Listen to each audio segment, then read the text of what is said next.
മറ്റൊരു പ്രധാനപ്പെട്ട വാർത്തയിലേക്ക് നമ്മൾ വരുമ്പോൾ ദേശീയ തലത്തിൽ ഇപ്പോൾ ഏറെ ശ്രദ്ധേയമാവുകയാണ്, ചർച്ചയാവുകയാണ് കോക്രോച്ച് പാർട്ടി. എന്താണ് ഈ പാർട്ടി എന്നല്ലേ? അതായത് സുപ്രീം കോടതി ചീഫ് ജസ്റ്റിസിൻ്റെ പരാമർശത്തിൽ പ്രതിഷേധിച്ചുകൊണ്ടാണ് ഈ പാർട്ടി രൂപീകരിക്കപ്പെടുന്നത്. യഥാർത്ഥത്തിൽ ഇത് നമ്മുടെ പരമ്പരാഗത സ്വഭാവമുള്ള ഒരു പാർട്ടിയല്ല. സമൂഹ മാധ്യമങ്ങളിലൂടെ ആദ്യം വന്ന് പിന്നീട് ഒരു വെബ്സൈറ്റ് രൂപത്തിൽ വന്ന് അങ്ങനെ സാങ്കല്പികമായി നിൽക്കുന്ന ഒരു പാർട്ടിയെന്ന് ഒരർത്ഥത്തിൽ വേണമെങ്കിൽ നമുക്ക് പറയാം. എന്തായിരുന്നു ഇതിന് ഇടവെച്ചത് എന്നതാണ് ദേശീയ തലത്തിൽ വലിയ ചർച്ചയുണ്ട്. മറ്റ് രാഷ്ട്രീയ പാർട്ടികളുടെയൊക്കെ ഭാഗമായിരിക്കുന്നവർ പോലും ഇതിൽ ഭാഗമായി വരുന്നുണ്ട്. പ്രത്യേകിച്ച് മഹുവ മൊയ്ത്രയെ പോലെയുള്ള തൃണമൂൽ കോൺഗ്രസിൻ്റെ പ്രധാന നേതാക്കളൊക്കെ ഈ പാർട്ടിയിൽ അംഗത്വമെടുത്തിട്ടുണ്ട്. സൂര്യകാന്ത് മിശ്ര എന്ന ചീഫ് ജസ്റ്റിസ് ഒരു കേസിൻ്റെ വിധി പറയുന്നതിനിടയിൽ യുവാക്കൾക്കെതിരെ നടത്തിയ ഒരു പരാമർശമാണ് യഥാർത്ഥത്തിൽ ഈ ഒരു പാർട്ടി രൂപീകരണത്തിലേക്ക് എത്തിയത്. മറ്റൊന്നുമല്ല, അത് യുവാക്കളെ പാറ്റകളോട് ഉപമിച്ചുകൊണ്ടായിരുന്നു അദ്ദേഹത്തിൻ്റെ ഈ പ്രസ്താവന. അതാണിപ്പോൾ ഈ രീതിയിൽ ഒരു വലിയ തരത്തിൽ ഒരു പുതിയ മൂവ്മെൻറ്റായി ദേശീയ തലത്തിൽ തന്നെ രൂപപ്പെടുന്നത്. അവർക്ക് പ്രത്യേകമായ അജണ്ടകളുണ്ട്. ഈ പാർട്ടിക്ക് പ്രത്യേക മാനിഫെസ്റ്റോ ഉണ്ട്.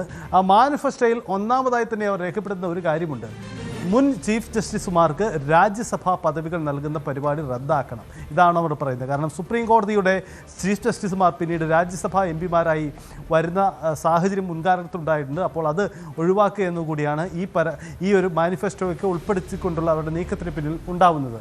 നമുക്ക് നോക്കാം ഈ കോക്രോച്ച് പാർട്ടിയുടെ വൻ സ്വീകാര്യത എന്താണെന്ന് അവരുടെ അജണ്ടകളെന്ന്. നേരത്തെ സൂചിപ്പിച്ചതുപോലെ ചീഫ് ജസ്റ്റിസിൻ്റെ പരാമർശത്തിൽ പ്രതിഷേധിച്ച ഒരു സാങ്കല്പിക പാർട്ടി എന്ന് തന്നെയാണ് ഈ കോക്രോച്ച് പാർട്ടിയുടെ ഒരു പ്രത്യേകത. 3 ദിവസത്തിൽ 16 ലക്ഷം ഫോളോവേഴ്സാണ്, ഇന്നലത്തെ കണക്കാണ്, 16 ലക്ഷം ഫോളോവേഴ്സോളം ഈ പാർട്ടിക്ക് ഉണ്ടായിട്ടുണ്ട് എന്നതാണ് പ്രധാന പ്രത്യേകത. ഓൺലൈനിൽ കയറി ആർക്കും ഇവരുടെ അംഗത്വം എടുക്കാം. പാർട്ടിയുടെ ഫൗണ്ടേഷൻ ഒപ്പം അതിൻ്റെ തുടർ നീക്കങ്ങളൊക്കെ ഈ പാർട്ടിയിൽ പറയുന്നുണ്ട്. ദേശീയ തലത്തിലുള്ള ചില യുവാക്കളാണ് ഈ ഒരു നീക്കത്തിന് ഇപ്പോൾ ചുക്കാൻ പിടിച്ചിരിക്കുന്നത്. നമുക്കറിയാം, സമൂഹ മാധ്യമങ്ങളിലോടൊക്കെ പല തരത്തിലുള്ള ഹർത്താലുകളും ബന്ദുകളുമൊക്കെ നടന്നിട്ടുള്ള രാജ്യമാണ്, സംസ്ഥാനമൊക്കെയാണ് നമ്മുടെ കേരളം. അപ്പോൾ ഇത്തരമൊരു നീക്കം ഉണ്ടാവുന്നു. നേരത്തെ ഡിംഗ മതം എന്ന് പറഞ്ഞ് പ്രചരിപ്പിക്കുന്ന ഒരു പ്രതിഷേധ സാങ്കല്പിക രീതി തന്നെ ഉണ്ടായിരുന്നു. സമാനമായി ഉണ്ടാവുന്നതാണ് ഈ കോക്രോച്ച് പാർട്ടി. അപ്പോൾ പാർട്ടിയെ യുവാക്കളോട് ഉപമിച്ചെങ്കിൽ അതേ പേരിട്ടുകൊണ്ട് പുതിയൊരു നീക്കം എന്നതുകൂടിയാണ് ഇതിൻ്റെ പ്രത്യേകത. 3 ദിവസത്തിനുള്ളിൽ 16 ലക്ഷം ഫോളോവേഴ്സാണ് ഇതിനുണ്ടായിരിക്കുന്നത് എന്നതുകൂടിയാണ് അതിൻ്റെ കൗതുകം. മറ്റൊന്ന്, നേരത്തെ സൂചിപ്പിച്ച് യുവാക്കളെ പാറ്റകൾ ഉപയോഗിച്ച ഈ സൂര്യകാന്ത് മിശ്രയ്ക്ക് അതേ നാണയത്തിൽ മറുപടി നൽകുക എന്നതുകൂടിയാണ് ഇതുകൊണ്ട് ഉദ്ദേശിച്ചിരിക്കുന്നത്. മഹുവ മൊയ്ത്ര അടക്കമുള്ളവർ മെമ്പർഷിപ്പ് എടുത്തിട്ടുണ്ട്.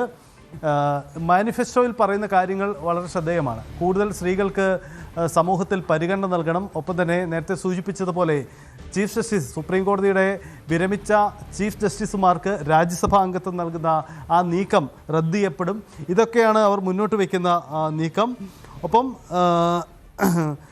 മറ്റ് പ്രധാനപ്പെട്ട പ്രഖ്യാപനങ്ങളൊക്കെ ഇവർ നടത്തിയിട്ടുമുണ്ട്. അതായത് അഭിജിത്ത് ദീപ്തെ എന്ന ആളാണ് ഈ പാർട്ടിയുടെ സ്ഥാപകനായി സോഷ്യൽ മീഡിയയിൽ അറിയപ്പെടുന്നത്. അദ്ദേഹത്തിൻ്റെ പേരിലാണ് ഫൗണ്ടർ എന്ന രീതിയിൽ കൂടി അറിയപ്പെടുന്നത്. അതേസമയം രാജ്യത്തെ വിവിധ സർവകലാശാലകളിൽ നിന്നുള്ള കൂട്ടത്തോടെ നിരവധി വിദ്യാർത്ഥികളടക്കം ഇതിൻ്റെ ഭാഗമായിട്ടുണ്ട്. കൂടുതൽ രാഷ്ട്രീയ പാർട്ടിയുടെ നേതാക്കൾ വരുന്നുണ്ട്. അപ്പോൾ പൊതുവിൽ ഈ സുപ്രീം കോടതി ജഡ്ജിൻ്റെ പരാമർശത്തിനെതിരെ വികാരമുള്ളവരുടെ എല്ലാം ഒരു കൂട്ടായ്മയായി കൂടി ഇത് മാറുന്നു എന്നതാണ് സാഹചര്യം. പല ബദൽ നീക്കങ്ങളും ദേശീയ തലത്തിൽ നമ്മൾ മുമ്പും കണ്ടിട്ടുണ്ട്. അതിൻ്റെ പുതിയൊരു ഉദാഹരണം കൂടിയായി ഈ കോക്രോച്ച് പാർട്ടി മാറുന്നു എന്നാണ് സാഹചര്യം. ഇത് ഒരു സോഷ്യൽ മീഡിയയിലെ തരംഗത്തിനും ചർച്ചകൾക്കും അപ്പുറം ഇതിനൊരു മറ്റൊരു മുഖം കൈവരുമോ എന്നതുകൂടി കാത്തിരുന്ന് കാണേണ്ടതാണ്. കാരണം പ്രത്യേകിച്ചും ജെൻസി പുതുതലമുറയാണ് ഇതൊക്കെ ലക്ഷ്യം വയ്ക്കുന്നത്. അതുകൊണ്ട് തന്നെ യുവാക്കൾക്കെതിരായ പ്രതിഷേധത്തിൻ്റെ യുവാക്കളുടെ പുതിയ തരത്തിലുള്ള മറ്റൊരു പ്രതിഷേധം, പരാമർശത്തിനെതിരായ പുതിയൊരു പ്രതിഷേധം, ഇതാണ് ഇതിൻ്റെ ഒരു നീക്കമായി മാറുന്നത്. ദേശീയ തലത്തിൽ വലിയ ചർച്ചയാവുകയാണ് കോക്രോച്ച് പാർട്ടി. കൂടുതൽ വാർത്തകൾക്ക് News 18 Keralam YouTube channel subscribe ചെയ്യുക.